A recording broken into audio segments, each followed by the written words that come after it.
Kalau enggak nanti malah nggak kebagian orang duduk sini. Alhamdulillah sudah artinya ketakutan kami, kekhawatiran untuk hujan ya cuma bawa organ doang. Kita kembali nanti di sela-sela ketika kejenuhan diskusi.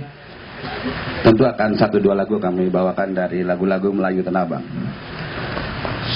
Berikutnya Mas Arya mana? Nggak ada ya. Gini aja deh karena waktunya sudah cukup larut.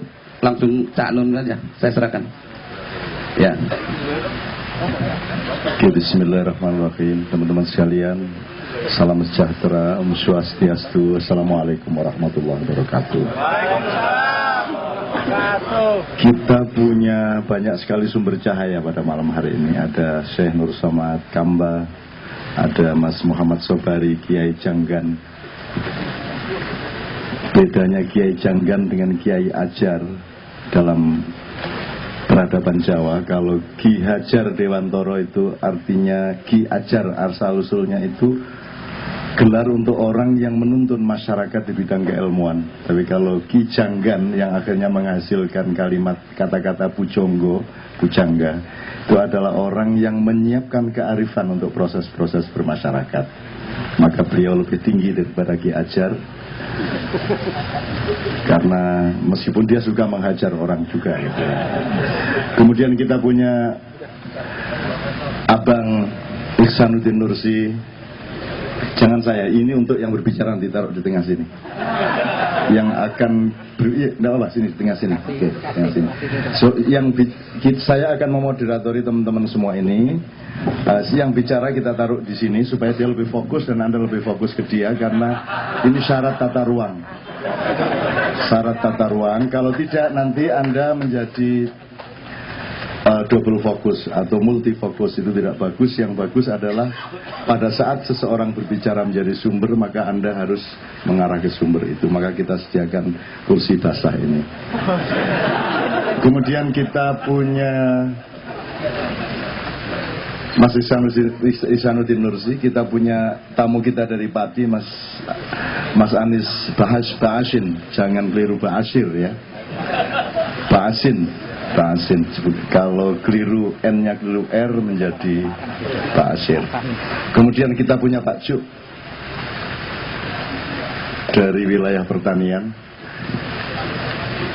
Pak Nur Somad sudah saya sebut. Kita punya Mas Agung untuk supaya melakukan tabayun beberapa hal dari sedikit letikan kemarin di bulan yang kemarin. Mas Andri yang lama mengembara juga. Kemudian Cak Puji, kita punya Cak Puji. Jadi gini, saya mohon dengan sangat teman-teman mengingatkan siapa yang sebaiknya kita mohon ke depan, kita mohonkan. Jadi gini teman-teman sekalian, judulnya teman-teman Kenduri Cinta pada malam hari ini adalah Remah Cahaya.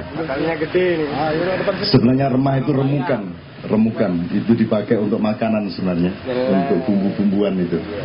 Tapi mereka pakai untuk menunjukkan bahwa adanya cahaya dalam situasi sekarang itu hanya berupa remukan-remukan kecil, hanya berupa cuatan-cuatan dan taburan-taburan kecil.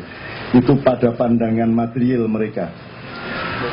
Jadi cahaya itu ada yang bisa kita pahami secara fisika dan metafisika, ada yang bisa kita pahami secara kosmologis, secara lebih inti dan lebih ada sabran. Saya mohon nanti menjelaskan mengenai golden light ya. Jadi ada inti cahaya, sumber inti atau esensi cahaya, karena seluruh bentukan-bentukan sampai logo-logo dan seluruh bagaimana Borobudur dibikin, piramid dibikin, semua itu sebenarnya ajek tidaknya itu tergantung ketaatannya kepada golden light itu, kepada golden logic dan lain sebagainya, kepada inti sunnatullah kalau bahasa Islamnya. Ada juga cahaya harus kita pahami di dalam aplikasi sosiologis. Jadi kalau orang bisa makan itu terang, tidak bisa makan itu gelap. Orang rumahnya nggak kebanjiran itu agak terang, kalau kerendam berarti gelap kan begitu kan. Jadi ada aplikasi-aplikasi yang disebut cahaya. Jadi ada cahaya denotasi dan ada cahaya konotasi. Kang Sobari akan membuka pintu-pintu pemahaman atas cahaya melalui filosofi-filosofi dasar tradisional dari Jawa yang beliau elaborasi secara intelektual karena beliau adalah salah satu garda depan intelektual di Indonesia yang juga sangat kenal dengan wilayah-wilayah kebudayaan. Terus Ustadz Nur Somad sudah pasti akan kita mohonkan menjadi rujukan utama bagi seluruh pengembaraan kita untuk memahami cahaya itu, terutama di dalam wilayah dan skala sejarah cahaya dan kegelapan di dalam Islam, kira-kira seperti itu. Kalau Kang Ihsanuddin Nursi saya kira sangat paham betapa gelapnya Republik ini, jadi saya kira dia pakar kegelapan, Pak. Pak Juk, saya mohon juga menemukan konotasi-konotasi cahaya di wilayah-wilayah infrastruktur, di wilayah-wilayah alam dan pembangunan, ya, pertanian, pengolahan hutan dan lain sebagainya. Kemudian Mas Agung sudah pasti akan membuka cahaya-cahaya masa depan. Kira-kira seperti itu. Kalau Anies ini sangat kenal cahaya karena dia bertapa di kuburan 12 tahun lamanya. Jadi saya kira cara utama untuk memahami cahaya adalah menenggelamkan diri di dalam kegelapan secara sengaja tanpa melanggar syariat, maka dia akan menemukan cahaya sejati. Nah, dia mengalami cahaya sejati itu setelah 12 tahun di kuburan. Saya tidak perlu selama itu untuk memahami cahaya. Tidak pakai 12 tahun. Saya kalau sama dia seneng karena cangkem-cangkeman gitu ya. Oke, dan lain sebagainya. Saya mohon yang tidak tersebut, saya mohon untuk tidak kecewa karena kita sangat bercahaya di acara ini. Hujan ini tergantung Anda. Anda sebut cahaya apa Anda sebut kegelapan. Kapan dia mulai turun, itu juga ikut menentukan maknanya. Seberapa besar dia turun, kenapa tadi gerimis sekarang deras, begitu kita memasuki omongan cahaya, itu juga penuh hipotesis-hipotesis yang bisa kita terjemahkan. Itu terserah Anda, karena Anda khalifah, Anda memegang legalitas untuk memaknai kehidupan. Dan seluruh bagaimana Borobudur dibikin, piramid dibikin, semua itu sebenarnya ajek tidaknya itu tergantung ketaatannya kepada golden light itu, kepada golden logic dan lain sebagainya, kepada inti sunatullah kalau bahasa Islamnya. Ada juga cahaya harus kita pahami di dalam aplikasi sosiologis. Jadi kalau orang bisa makan itu terang, tidak bisa makan itu gelap. Orang rumahnya nggak kebanjiran itu agak terang, kalau kerendam berarti gelap, kan begitu kan. Jadi ada aplikasi-aplikasi yang disebut cahaya. Jadi ada cahaya denotasi dan ada cahaya konotasi.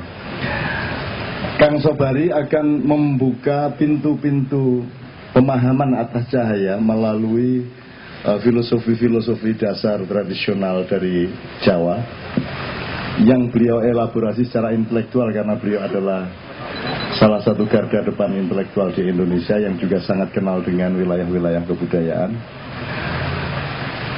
Terus Ustadz Nur Somad sudah pasti akan kita mohonkan menjadi rujukan utama bagi seluruh pengembaraan kita untuk memahami cahaya itu, terutama di dalam wilayah dan skala sejarah cahaya dan kegelapan di dalam Islam, kira-kira seperti itu. Kalau Kang Ihsanuddin Nursi saya kira sangat paham betapa gelapnya Republik ini, jadi saya kira dia pakar kegelapan, Pak. Pak Juk, saya mohon juga menemukan konotasi-konotasi cahaya di wilayah-wilayah infrastruktur, di wilayah-wilayah alam dan pembangunan, ya, pertanian, pengolahan hutan dan lain sebagainya. Kemudian Mas Agung sudah pasti akan membuka cahaya-cahaya masa depan. Kira-kira seperti itu. Kalau Anies ini sangat kenal cahaya karena dia bertapa di kuburan 12 tahun lamanya. Jadi saya kira cara utama untuk memahami cahaya adalah menenggelamkan diri di dalam kegelapan secara sengaja tanpa melanggar syariat, maka dia akan menemukan cahaya sejati. Nah, dia mengalami cahaya sejati itu setelah 12 tahun di kuburan. Saya tidak perlu selama itu untuk memahami cahaya, tidak pakai 12 tahun. Saya kalau sama dia seneng karena cangkem-cangkeman gitu ya. Oke, dan lain sebagainya. Saya mohon yang tidak tersebut, saya mohon untuk tidak kecewa karena kita sangat bercahaya di acara ini. Hujan ini tergantung Anda. Anda sebut cahaya apa Anda sebut kegelapan. Kapan dia mulai turun, itu juga ikut menentukan maknanya. Seberapa besar dia turun, kenapa tadi gerimis sekarang deras, begitu kita memasuki omongan cahaya, itu juga penuh hipotesis-hipotesis yang bisa kita terjemahkan. Itu terserah Anda, karena Anda khalifah, Anda memegang legalitas untuk memaknai kehidupan dan apapun saja yang terjadi di dunia. Pasti hujan ini membuat Anda berdekatan satu sama lain, lebih dari biasanya, itu yang pasti, kan begitu. Berarti dia bermakna cahaya. Yang juga akan penuh cahaya adalah yang kehujanan punggungnya, karena nanti akan berkunang-kunang matanya sehingga akan berbinar-binar cahaya. Oke, jadi insya Allah ada kursi ini tepat. Jadi teman-teman sekalian, satu poin lagi, Ustadz Nur Somad dan teman-teman semua, saya tidak pernah menemukan kegelapan dalam kehidupan. Sesungguhnya tidak ada kegelapan dalam kehidupan, karena Allah itu sendiri adalah cahaya, dan segala sesuatu yang ada ini bersumber dan berasal dari Allah, maka sesungguhnya tidak ada. Allah tidak memproduksi kegelapan. Kegelapan adalah istilah atau bahasa untuk ketidaktepatan waktu, ketidaktepatan manajemen, ketidaktepatan mekanisme, ketidaktepatan organisasi, ketidaktepatan langkah manusia, sehingga dia keluar dari irama dan sunnahnya Allah. Misalnya negara itu mestinya adalah organisasi untuk mengukuhkan organisme masyarakat. Yang terjadi adalah organisasi negara malah memecah belah dan menghancurkan organisme masyarakat, kan gitu. Maka cahaya itu menjadi seolah-olah menjadi kegelapan. Sebenarnya Allah menciptakan siang dan malam itu bukan kegelapan dan cahaya. Sebab kalau Anda terbang senja hari atau malam hari, itu tidak usah jauh-jauh, 1 kilometer Anda sudah akan terang benderang. Jadi tidak ada kegelapan. Meskipun malam hari kayak apapun Anda naik sedikit, itu Anda akan bisa melihat kemana saja, karena kemana-mana penuh cahaya.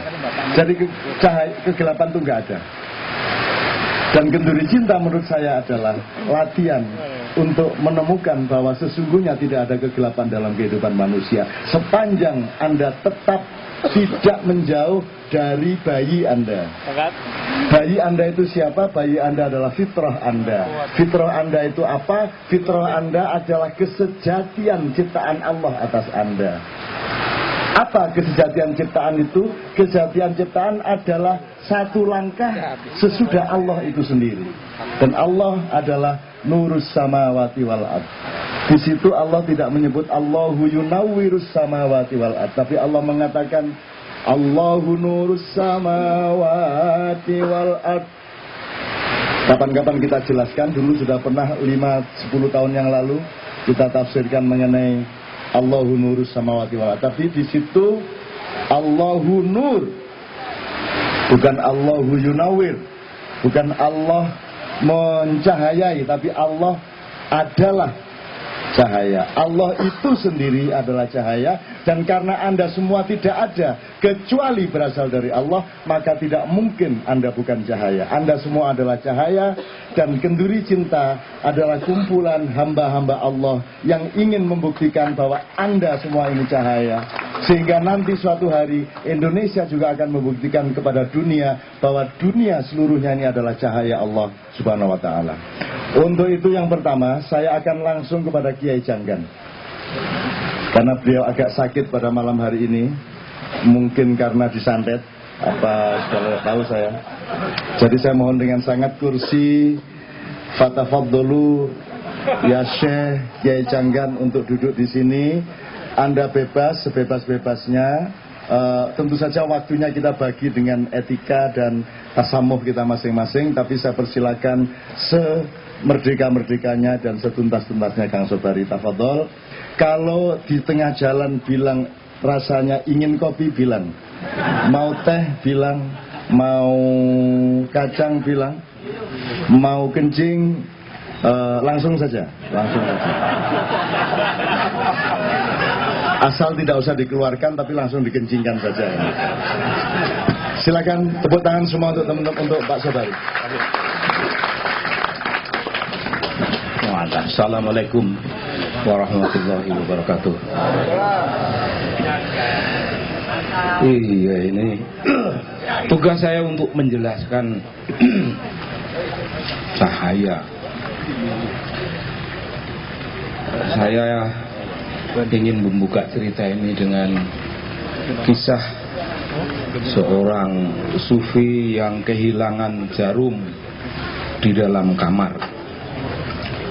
Lalu dia keluar kamar mencari-cari di halaman dan tentu saja tidak ada. Ada orang yang bertanya, di mana tadi hilangnya? Oh, hilangnya di kamar, di dalam sana. Loh, mengapa jarum yang hilang di kamar kok dicari di halaman? Karena di dalam sana gelap. Tidak mungkin ditemukan jarum dalam kegelapan. Dan pada akhirnya karena di luar hilangnya memang di dalam, maka biarpun di luar terang, barang itu juga tidak ada di luar. Sahabat-sahabat sekalian, saudara-saudara, para pencinta Kenduri Cinta yang umurnya udah berapa tahun ini? 20 tahun.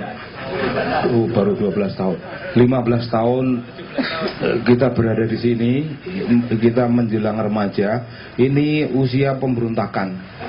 Usia anak-anak yang gelisah, yang resah, yang selalu bertanya dengan kritis, tetapi kadang-kadang bertanya dengan pertanyaan-pertanyaan yang tidak bisa dipahami oleh orang lain, karena ada dunia di dalam diri yang bertanya itu, dunia yang tidak dipahami orang lain.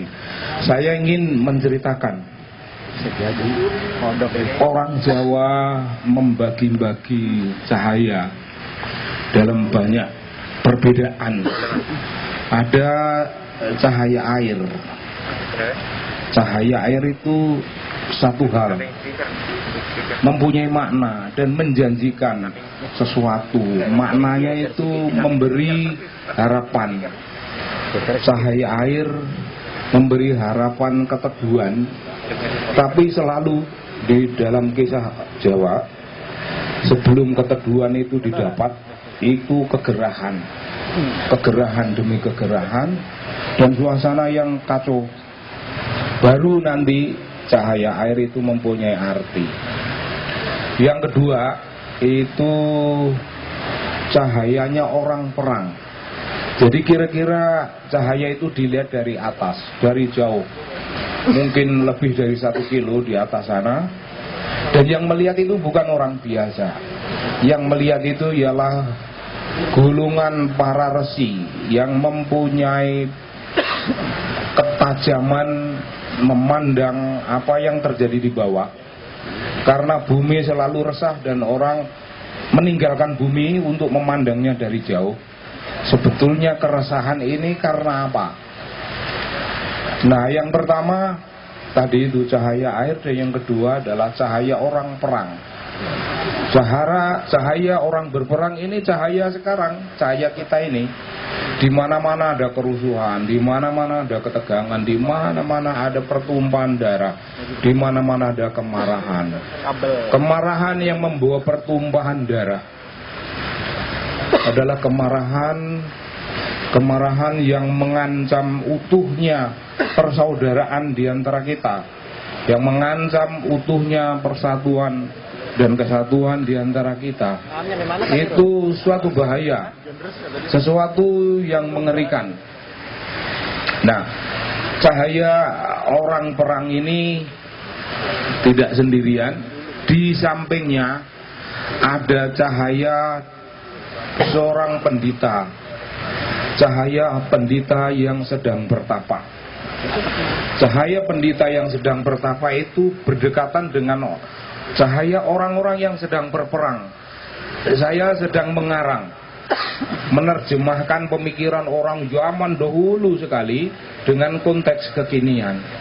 Kalau cahaya orang berperang yang nampak di mana-mana didampingi oleh cahaya putih seorang resi, seorang pendeta, orang pandai yang sedang bertapa, itu artinya kekuatan negatif itu segera akan diganti oleh kekuatan-kekuatan positif. Kekuatan merusak akan segera diganti oleh kekuatan-kekuatan memelihara. Persoalan kita seberapa kuat masing-masing pihak. Apakah cahaya peperangan lebih kuat dari cahaya pendeta yang bertapa? Apakah cahaya merusak itu lebih kuat daripada cahaya yang memperbaiki? Ataukah sebaliknya? Kita tentu saja berharap, sudah sangat lama semenjak Orde Baru, Indonesia ini wajahnya tampil sebagai cahaya remah-remah, cahaya orang yang sedang berperang, yang sedang menghancurkan pihak lain, yang sedang mencelakai dan menumpahkan darah, menambah bumi makin panas.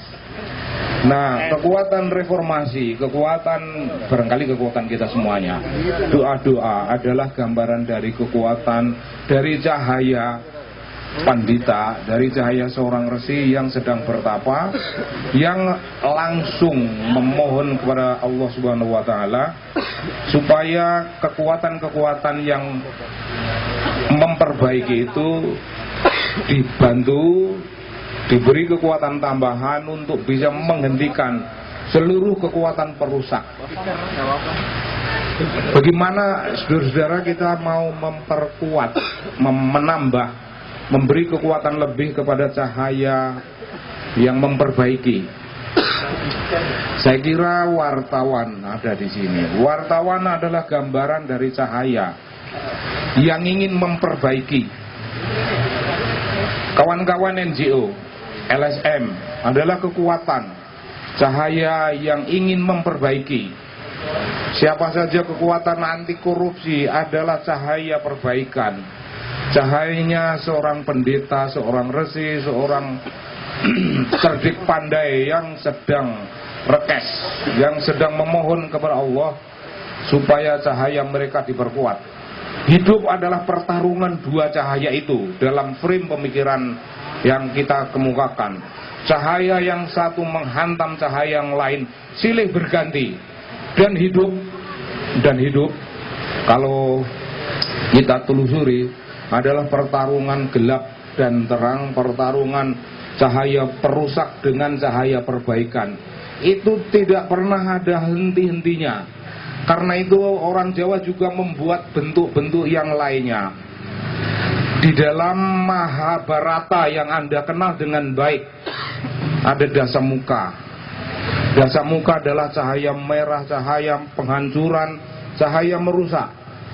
Dan di pihak lain ada Anoman, utusan, kekasih, peliharaan, orang yang dipercaya oleh Batara Rama, Dewa Wisnu, kekuatan pemelihara. Dasamuka bisa dikalahkan, tetapi tidak bisa dimatikan. Di situ ada pertarungan Memang sudah janji, sudah digaris oleh dewa. Dasa Muka dengan kekuatan-kekuatan Aji Pancasona bumi, Pancasona angin, Pancasona nagan, dengan seluruh kekuatan itu tidak bisa dimatikan. Tidak bisa dimatikan, hadiah hanya bisa dikalahkan. Meskipun begitu, waktu dijepit oleh gunung, di dalam gunung, oleh Hanuman, dia berteriak-teriak, meneriakkan bahwa dewa itu pembohong. Pembohong, kalian pembohong. Katanya saya tidak punya tanding, katanya saya tidak terkalahkan. Tapi kenyataannya mengapa saya terkalahkan? Nah, dewa turun lalu mendekat ke gunung itu. Kamu bicara apa, Dasa Muka? Kamu pembohong, katanya saya tidak bisa dikalahkan. Saya tidak bisa dibunuh, mengapa? Sekarang ternyata saya dijepit dan tidak bisa bergerak. Berarti kalian bohong. Dewa tidak bohong. Kamu tidak bisa dikalahkan oleh manusia. Kamu tidak bisa dikalahkan oleh raksasa. Kamu tidak bisa dikalahkan oleh dewa-dewa.